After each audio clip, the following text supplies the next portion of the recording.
Send your true encounters to storiesforaries@gmail.com, and I might just read it in one of my next videos. Thanks for stopping by, and as always, thanks for listening. 2 to 3 years ago, my immediate family, mom, dad, brother, and I, went on vacation to see the Badlands in South Dakota. It was beautiful during the day, brutally hot, but an amazing view. My family has always been interested in the wildlife of the areas we travel to, so we would take bison tours and would drive around to see any random wildlife. We saw some cool animals like a prairie owl, pronghorn antelopes, and some huge bison. At one point in the trip, we took a tour bus out to a picnic, which about 70 people were at. It was about 6 o'clock and I was kind of bored, so I wandered away from the crowd to look at a small stable near the edge of a small woods. I was wandering and petting the horses when I felt like I was being watched. I looked into the woods and I saw nothing. I brushed it off as maybe some small animals that I didn't see, but the feeling never left, so I went back to the group to feel safer and I sat down at a table next to my dad. I looked back into the thin birch woods and I saw something looking at me. It was very pale and very tall, with very bony joints and beady eyes. It looked to be at least 6'9", and it looked like it was trying to be human, but didn't know how. Once it caught me looking back, it dashed back into the woods, disappearing. I was a little scared, but more interested. What was the thing I just saw? I brushed it off and continued to have fun. We left about an hour later, 7:30, back to the cabins. Some context, we were staying in small cabins in the middle of nowhere. The barn area was about half an hour drive away, and all big cities like Rapid City were an hour or two away. Nobody in my family was tired yet, so we went to see a ranger talk, where it was all about the stars and how to identify constellations. It was really fun. So as the ranger was talking, a bunch of weird howling noises started up. Everyone looked at the ranger, who seemed to not be bothered at all. He just calmly said it's the coyotes and that they wouldn't bother us. But right after he said that, a howl came up that sounded nothing like coyotes, but much deeper and more nasally. The ranger seemed a little confused, but laughed it off, saying it was the park's wild crackhead.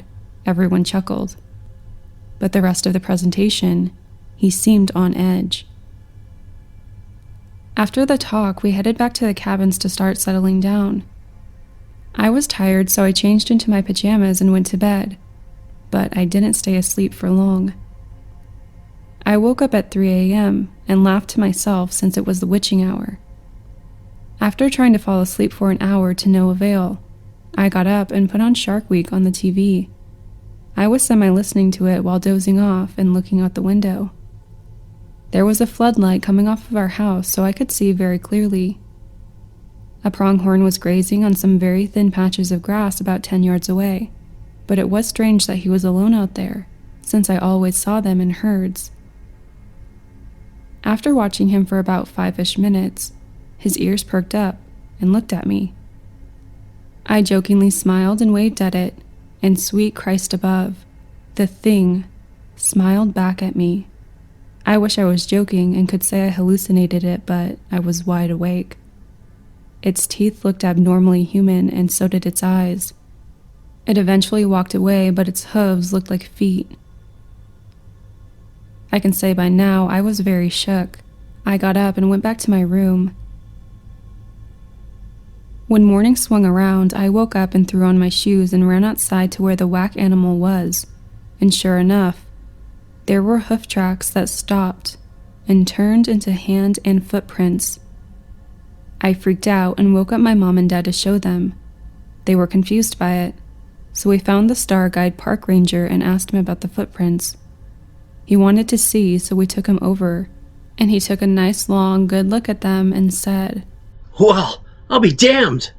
I thought the other rangers were crazy when they told me they saw a Skinwalker. Turns out they were right." Apparently this thing has been around for a while and is known among the other rangers. So we all went to the museum and talked to one of the Native American female rangers. She explained the history of skinwalkers, which is a type of harmful witch who has the ability to turn into, possess, or disguise themselves as any animal. And she said she's seen this one a few times while on duty.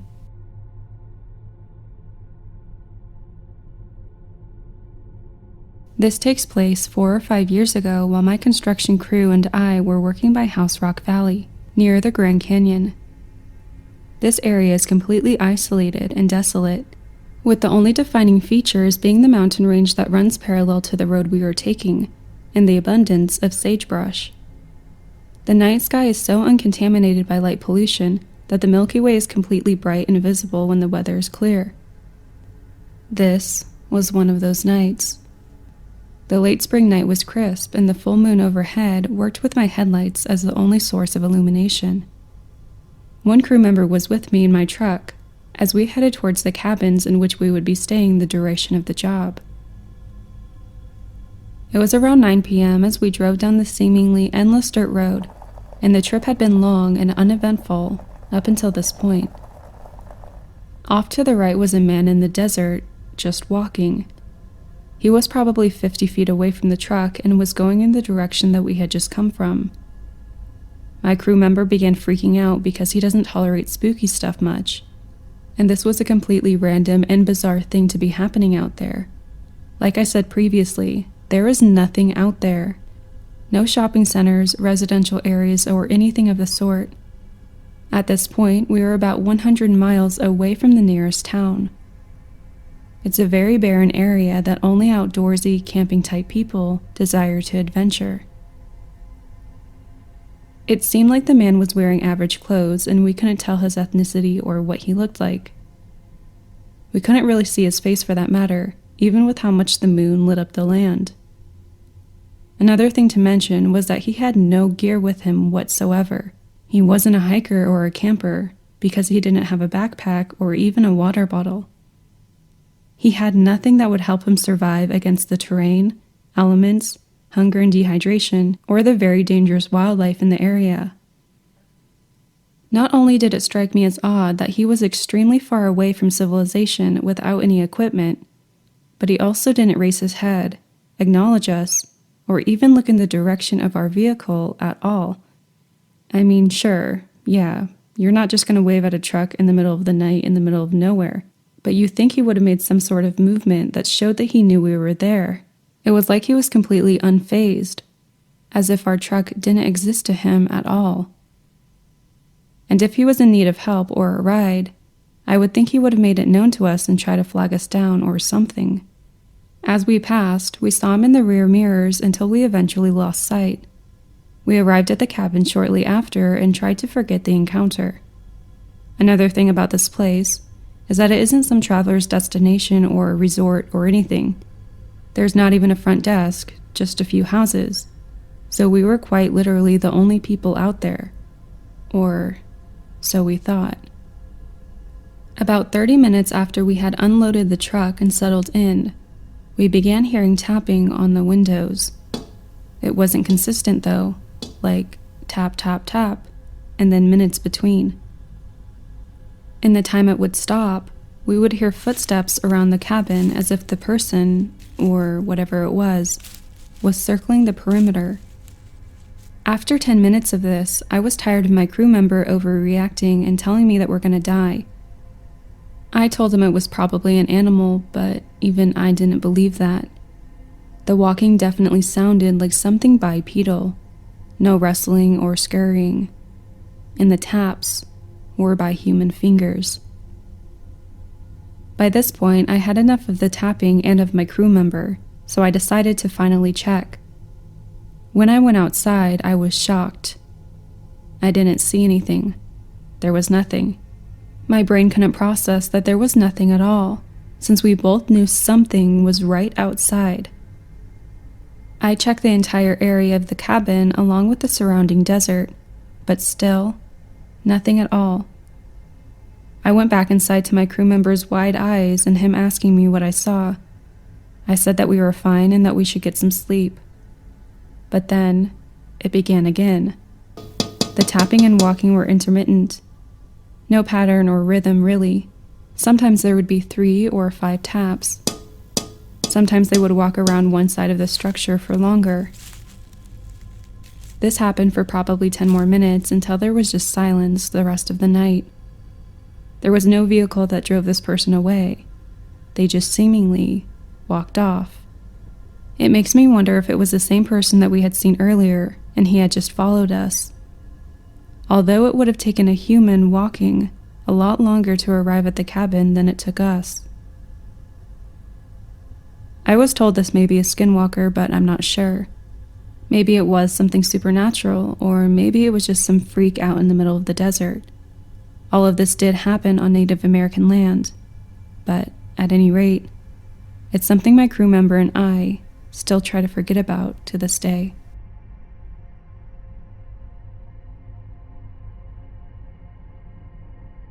I'm from a cattle and sheep ranch in Montana. I also have 4 saddle horses. The ranch that my cousin and I own is about 4,700 acres, comprising a flat crop and hayfield stretching on both sides of the Yellowstone River. The ranch is located 11 miles northeast of the town of Savage.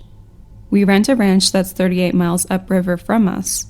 That is where the incident occurred. The leased ranch is huge, comprising of over 13,000 acres. The folks that own it are multimillionaires from Oregon who only visit a few times a year. The ranch has very rough terrain and 3 small creeks running through it. On the very northwest corner, the land flattens out and there is an old corral system. There is also a long vacant house nearby in a draw. We had leased this ranch since the mid-2000s and had no trouble up until about 5 years ago. It is normal to lose a few cows in the Yellowstone breaks, but we've lost 130 since 2016. Around half of these cattle we were able to locate. The animals that we found were pretty eaten up by coyotes, but a few we found were not. These carcasses looked a lot like cattle mutilations, with the skin around the eyes, the ears, and udder completely missing. It was highly unusual to lose this many cattle as they were home throughout the winter, and there are no predators in eastern Montana that could kill a full-grown cow. All of the cattle that went missing were cows, and always between 3 and 5 years old. This event took place in the end of June last year. We had trucked the cattle to the ranch 2 weeks prior, and I was checking in on them that day. Usually my cousin or his son ride with me, but they were moving the irrigation pivot that day, so I was all alone. I parked my pickup next to the corrals and unloaded my horse. This was around 9:30 a.m. My horse's name is Ace. He was a very large horse that weighed a whole ton, and he stood 19 hands tall. Ace was not very quick or fast, but he had great endurance, and you could ride him all throughout the day in the roughest country and he wouldn't tire. It was a pretty usual day up until around 1 p.m., when I saw something that just didn't belong. About a mile away, I could see an animal bounding up a hill. My initial reaction was that it was a deer, because it was almost as big as one, but it had the proportions like a mountain lion. I tried to ride closer to whatever it was, but I couldn't find it. It was odd, but not that crazy, so I just put the thought into the back of my mind. The day continued normally until I returned to my pickup and trailer. As I went to load Ace, I noticed that the rear axle on the trailer had just come apart. Keep in mind that I hadn't used it until earlier that morning, so there was no reason for this to happen. It was getting pretty late. It was around 8, and it took an hour and a half to get back to the house, so I decided to leave Ace in the trailer there and take the pickup home. The corral fence was all right, but the gate latch had rusted shut to where you couldn't close it. I had a roll of barbed wire in the pickup, so I used that to secure the gate after I put Ace into it. As I drove home, I noticed a few large lights in the complete opposite direction from the corrals. They resembled a combine's lights even though they were farther apart and brighter. Also, there would be no reason for a combine to be up there. I arrived home at about 10:30 without having any trouble. The next morning, my cousin, his son, and I all rode up together to fix the axle and get Ace back. When we finally got to the corrals, we saw that Ace wasn't there. The wire holding the gate shut had not been meddled with, so there was no logical way that he could have escaped. The corral had not been used in decades, so there was grass growing inside, but that day, the grass was all turned up and you could see where Ace had been running around for a while. This was unusual, as Ace was always a calm and quiet horse. We looked for him the whole day and couldn't find him, but we were severely limited because we were afoot. The next day, me and my cousin's son returned with the fixed trailer and 2 horses to continue the search for Ace. I also brought my dog Daisy. We split up to cover the ground, and every 2 hours we would meet up. Around 3 in the afternoon, while I was riding the rim of a steep wooded draw, Daisy suddenly scurried down into the draw. I tied the horse I was riding to an old cedar tree and followed Daisy down. The sides of this draw were incredibly steep, and I was struggling to make it down on foot. For a horse as big as Ace, it would be completely impossible. As I got to the bottom, I could smell something dead, and I immediately knew it was Ace. He had not been touched by predators, but was heavily mutilated. He had the same mutilation as the cattle, with the skin around the eyes being gone, as well as the skin around the lips. However, his back legs were completely free of flesh and was just bone. His ribcage was also opened up, with all of his organs being gone. As I looked around, I could see the skeletons of at least 3 cows, and it was obvious that this was some type of dumping ground for whatever this was. I was completely dumbfounded on what happened. There was no way that Ace could have gotten down there by himself, so he must have been carefully placed. I'd also like to mention that where he was found was a whole 2 miles away from the corrals. Nothing was adding up, and besides, I had just lost my favorite horse. I sadly returned to the spot where me and my cousin's son were going to meet up, and we both rode back to the pickup. After talking to my cousin, we decided not to renew our lease. Our current lease will expire in 2022. My cousin's son spends a lot of time on the internet and thought it sounded very similar to what happened at Skinwalker Ranch in Utah. For the past months, I have been studying what happened, but have been unable to come up with a definitive answer, so I posted it here in hopes that someone could make sense of it.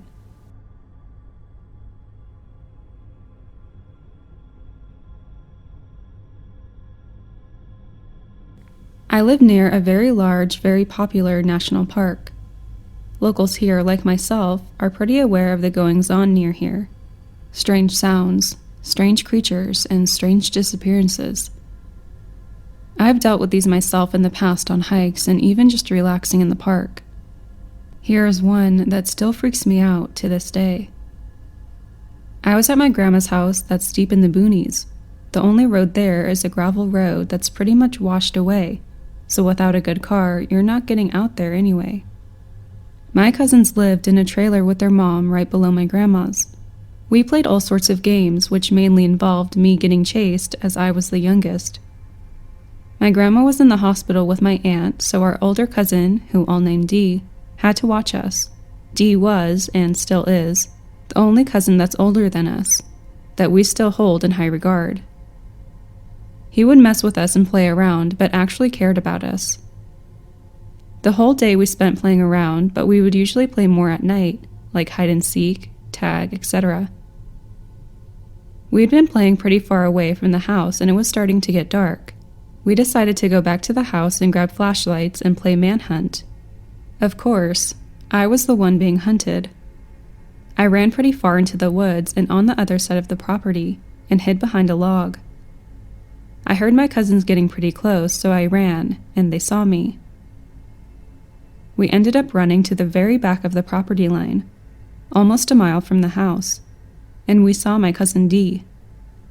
He looked at us and kind of growled, and we ran from him, thinking it was a game. We ran back onto the gravel road, and we saw him walk out of the tree line, but he did it in a weird, kind of gloatingly way. We then ran into the house and decided to barricade the door to play a prank on him. We moved a couple of things in front of the door, but decided to move the big coffee table in front of it too. As we loudly scooted the table across the floor, Dee came into the living room from the master bedroom, rubbing his eyes. We had obviously woken him up from all of the movement, and he was mad. We told him about seeing him chase us, and he got wide-eyed. He told us to go to our bedroom and stay there. We sat in the bedroom for about 20 minutes, and he came in and told us not to worry. He said that it was just him scaring us, and we went on with the night.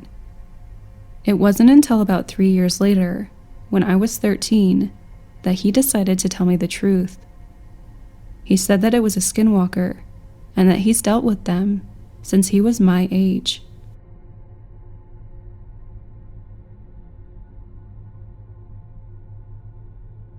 I'm a vet student. My university is on top of a hill and outside of town. From my dorm window on the 7th floor, I can see huge wheat fields in the nearby forest. My first encounter was 2 years ago. I have a German Shepherd, Hades, and a husky pup, Ragnar.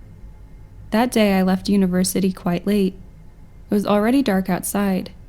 Usually I don't mind taking them out at night. At night I can let them run around without their leashes. They are trained and I know that they're going to listen to me. Besides, I knew everyone knew them and wouldn't hurt them even if they were left outside. They have collars that light up, since Hades is fully black and Ragnar is fully white, which makes it hard to see them during the winter. But with their collars, I could see them all the time. We walked around for a while and they were playing and running around. At some point, Hades stopped and started growling, looking into the wheat fields down the hill. I didn't think about it. There were bats, owls, and other critters around us. I leashed them, not wanting to run after them if they decided to chase something. After half an hour of nonstop growling, I had enough of it and decided to take Hades home and go out so Ragnar can run around a bit more. I got home and expected him to go in his cage. He likes sleeping there. That night, though, all he did was stand at the window looking out. Since the pup was whining and wanting to go out again, I tried to drag Hades in the cage and lock him in until I got back. Who knew, maybe he might try to go out the window or something. But then I got a look out the window. On the parking lot below, I saw a black figure circling the cars. Thinking it might be someone trying to steal, I got a flashlight and shone at it. It wasn't a thief. It wasn't human at all. It looked up, its eyes reflecting the light from the flashlight. It was black, its head looking very similar to Hades. It was on all fours, but when I shone the light, it stood up. The roofs of the car were barely reaching its midsection. It let out a growl, which I later learned that many of the tenants heard. Hades went wild trying to bust out of the cage. Ragnar was whining even louder.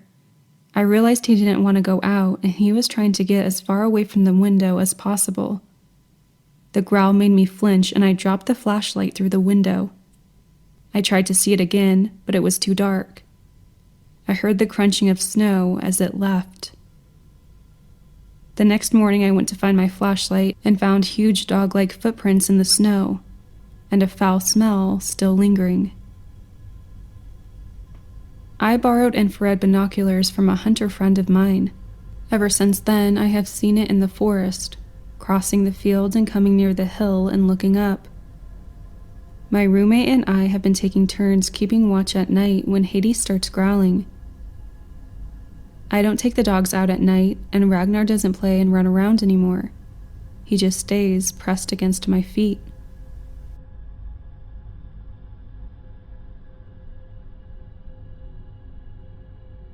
I am a girl and I live in North Carolina. I was 15 at the time of my encounter and was definitely not a believer in anything supernatural, paranormal, or anything of the sort. It happened while I was at a local summer camp. There was absolutely nothing special about that day. No weird lights, people, animals, sounds, nothing. It was just the same camp schedule as I'd grown used to in the past 2 weeks I'd been there. My age group had just finished lunch and was able to persuade our counselor to let us play a game called Scatter down by the lake. It's like a giant hide-and-seek in the woods. Now, we had played this at least 20 times before that day, and nothing weird happened to any of us. We all grew up playing in the woods, so it's not like we had an aversion or fear of it. But for some reason that day, when our counselor shouted "Scatter," and I ran to find a hiding place, it became a whole new ballgame.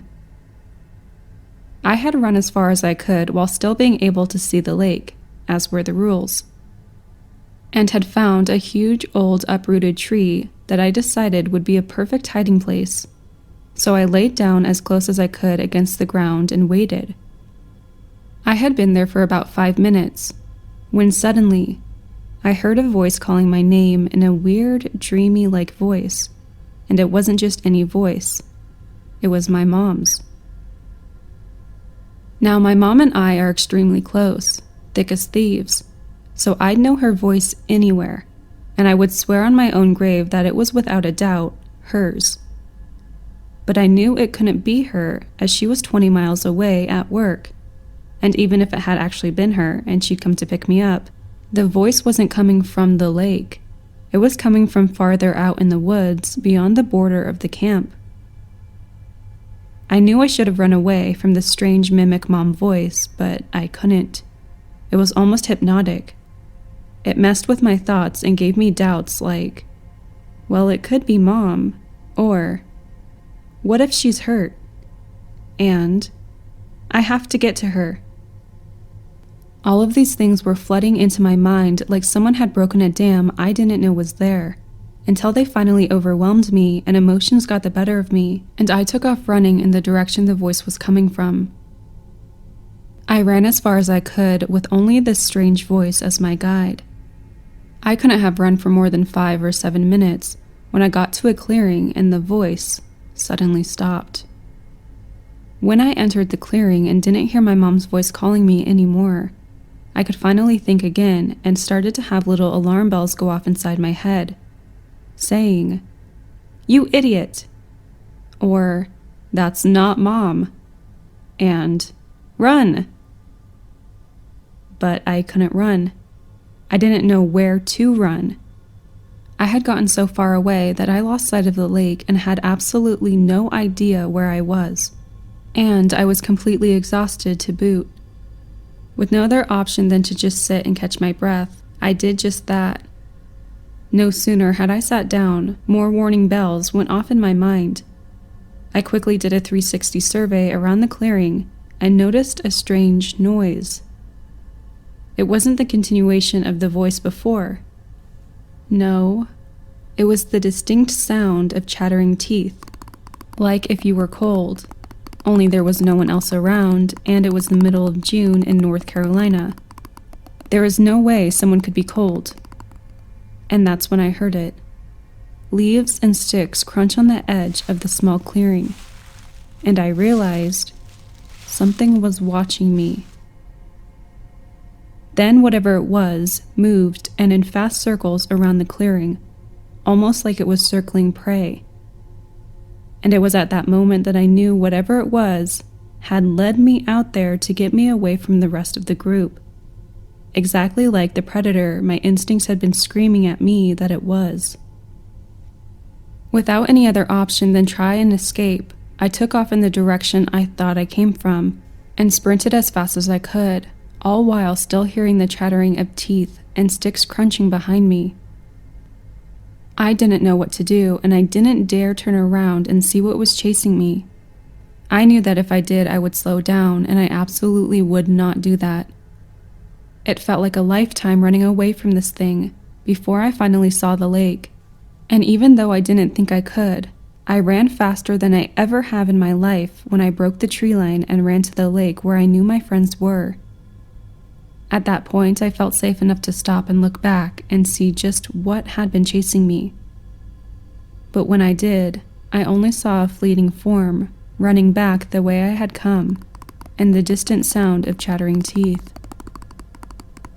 When I finally found my counselor, I was hysterical with fear and hugged her as tight as I could. When I calmed down, she tried to get me to tell her what happened, but I just asked, "Were you calling my name?" Before she even said anything, I already knew the answer. After all, it had been my mom's voice that led me away from everyone else. But what she replied with was much more bone-chilling. She told me, "No one called for you. We didn't know you were gone. Everyone is still hiding. The game isn't over yet."